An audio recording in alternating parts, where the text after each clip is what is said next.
Guys, welcome to our channel डुपचिक science. और आज हम बात करने वाले हैं क्लास 10th के एक बहुत interesting chapter, that is chapter 14 source of energy की। तो सबसे पहले तो यहां पर बात करते हैं चैप्टर सोर्स ऑफ एनर्जी, यानी कि जो ऊर्जा है उसके स्रोत क्या क्या हो सकते हैं, ये बात करेंगे कंप्लीट चैप्टर में। और चैप्टर को ऐसा पढ़ना है कि जिंदगी भर फिर भूलना नहीं है। तो स्टार्ट करते हैं चैप्टर को। सबसे पहले हमें यह जानना पड़ेगा कि एनर्जी, तो आपने law of conservation of energy को सुना होगा बच्चा।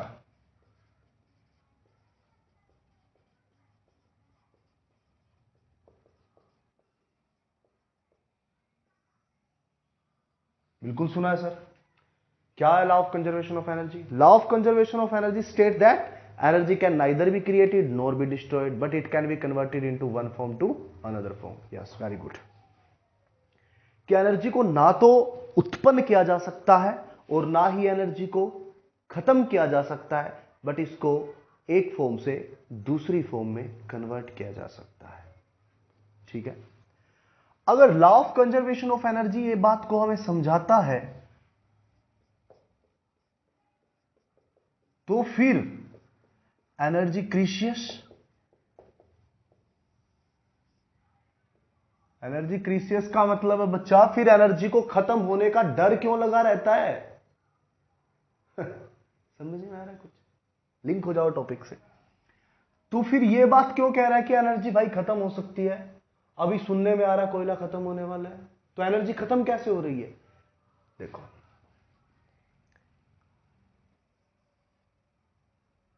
देखो ड्राइंग थोड़ी अपनी है ना, बस अब ज्यादा बातें करो मत। ड्राइंग अपनी जबरदस्त है। ये एक कैंडल है, और ना सिर्फ कैंडल है, ये बर्निंग कैंडल है बेटा, जलती हुई कैंडल। बताना पड़ रहा है ना, समझ तो आएगा नहीं। बता तो दिया, ड्राइंग अपनी जबरदस्त है। लो, तुम्हारे लिए ट्राई करते हैं थोड़ा और ठीक करने की।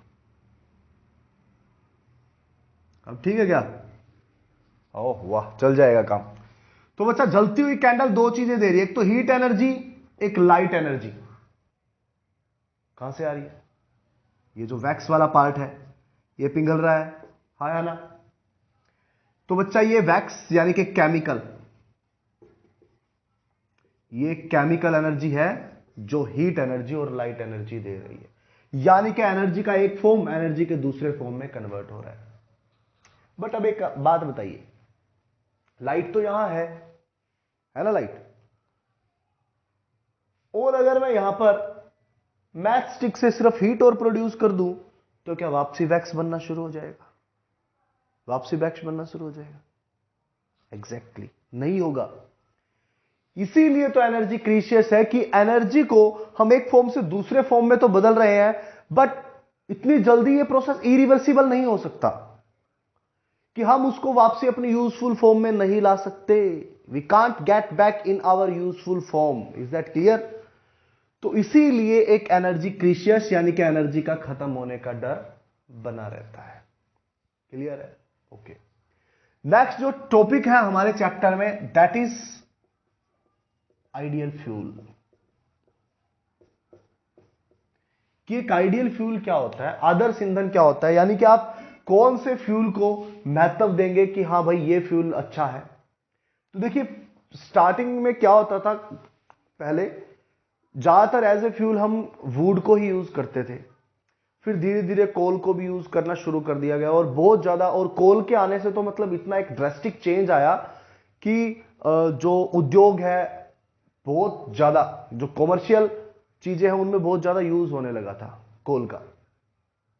बट अगर आज के टाइम में हम कहें तो फिर कोल से भी काफी अच्छे आइडियल फ्यूल है जो हम आजकल घरों में यूज कर रहे हैं। अभी थोड़ी थोड़ी इनके बारे में बात करेंगे। पहले बात करते हैं एक आइडियल फ्यूल के अंदर क्या क्या कैरेक्टरिस्टिक्स होनी चाहिए। तो सबसे पहले यहां बात करते हैं, जो भी एक आइडियल फ्यूल होता है बच्चा, वो आपका इजीली अवेलेबल हो जाना चाहिए। इजीली अवेलेबल, कि ऐसा ना हो कि भाई उसको वो अवेलेबल ही ना हो पाए, इजीली मिल ही नहीं रहा, इजीली अवेलेबल होना चाहिए। नेक्स्ट, इजी टू स्टोर, वो रख रखाव में बहुत इजीली हम उसको रख सकें, ऐसा नहीं हो कि उसको रखने के लिए स्पेशल कोई हमें इन्वेस्ट करना पड़ रहा है। नंबर 3 की अगर बात करें तो इजी टू ट्रांसपोर्ट, मतलब उसको कहीं से लाना हो, उसको कहीं पे ले जाना हो तो वो काफी इजी होना चाहिए ट्रांसपोर्ट करने में। ऐसा ना हो मेरे को ट्रांसपोर्ट करने के लिए स्पेशल काफी लोगों की पहले परमिशन लेनी पड़ रही है और एक बहुत लंबा चौड़ा प्रोसेस है, यानी कि जिस बंदे को इस चीज की रिक्वायरमेंट है उसके पास वो पहुंचने में इतना टाइम लग जाए कि तब तक उसकी रिक्वायरमेंट ही ना रहे, तब तक वो बंदा तो भाई नहीं मिलने वाला सोच के हाथ पे हाथ रख के बैठ जाए। ऐसा नहीं होना चाहिए, ट्रांसपोर्ट करना काफी इजी होना चाहिए। और नंबर 4 पे बात करें तो ऐसा ना हो सिर्फ अमीर लोगों के ही हाथ में हो, चीप भी होना चाहिए भाई, हर कोई इसका लुत्फ उठा ले, ऐसा भी होना चाहिए। Number 5, no ash particle after burn या रेजिड्यू, जलने के बाद ऐसा ना हो कि वो बहुत ज्यादा वेस्ट मटेरियल को पीछे छोड़ रहा है, जैसे कि घरों में जलाए जाने वाले उपलों के बाद राख वगैरह बच रही है, ऐसा भी नहीं होना चाहिए। नंबर 6, इको फ्रेंडली होना चाहिए, ऐसा ना हो बहुत ज्यादा पोल्यूटेड हो, इको फ्रेंडली होना चाहिए। Number 7, high calorific value,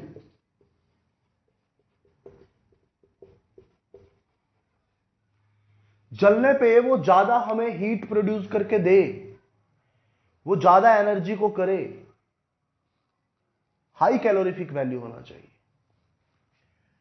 comment section में फटाफट इसकी डेफिनेशन बता दो हाई कैलोरीफिक वैल्यू की भाई।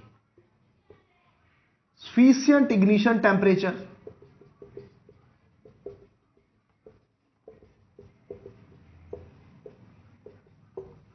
उसके पास सफिशिएंट इग्निशन टेम्परेचर होना चाहिए। क्या होता है बच्चा ignition temperature? The minimum temperature at which any substance start to burn. याद रखो, इसीलिए मैंने यहां पे सफिशिएंट यूज किया है, मैंने ये नहीं कहा कि भाई हाई इग्निशन टेम्परेचर होना चाहिए या लो इग्निशन, मैंने सफिशिएंट कहा। एक अच्छा इग्निशन टेम्परेचर होना चाहिए उसका, ऐसे नहीं हो कि वो सिर्फ मतलब कि यहां हम रख रहे हैं और फायर को कैच कर रहा है, जैसे आपका सोडियम है, पोटेशियम है, वो इजीली फायर को कैच कर लेता है वाटर से रिएक्ट करते ही, तो उस चीज का फायदा है नहीं। मतलब इग्निशन टेम्परेचर को, अब वुड है, वुड को आप डायरेक्ट तो जला नहीं सकते। अब देखिए एक छोटे से क्वेश्चन से आपको और भी क्लियर होने वाला है, यहां मैं कुछ एग्जांपल दे रहा हूं आइडियल फ्यूल में से। वुड, एलपीजी, कैरोसिन ऑयल और कोल, इनमें से आप किसको बेस्ट आइडियल फ्यूल मानते हैं?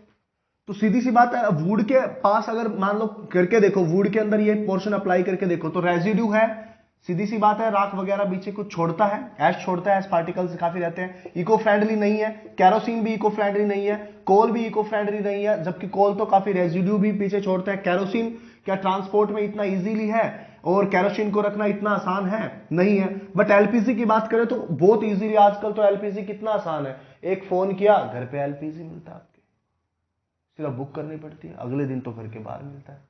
ठीक है, इसका कैलोरीफिक वैल्यू भी ठीक है, बट क्वेश्चन यहां से भी आ सकता है सबसे ज्यादा हाई कैलोरीफिक वैल्यू किसका होता है? तो याद रखो बच्चा, हाइड्रोजन का कैलोरीफिक वैल्यू सबसे हाई होता है, हाइड्रोजन का कैलोरीफिक वैल्यू सबसे हाई होता है। ओके, तो ये आपके आइडियल फ्यूल में कैरेक्टरिस्टिक्स होगी। अब हमें चैप्टर में बात क्या करनी है? हमें चैप्टर में काफी पावर प्लांट्स को पढ़ना है, काफी पावर प्लांट्स को डिस्कस करना है जिससे हमें एनर्जी मिल पाती है।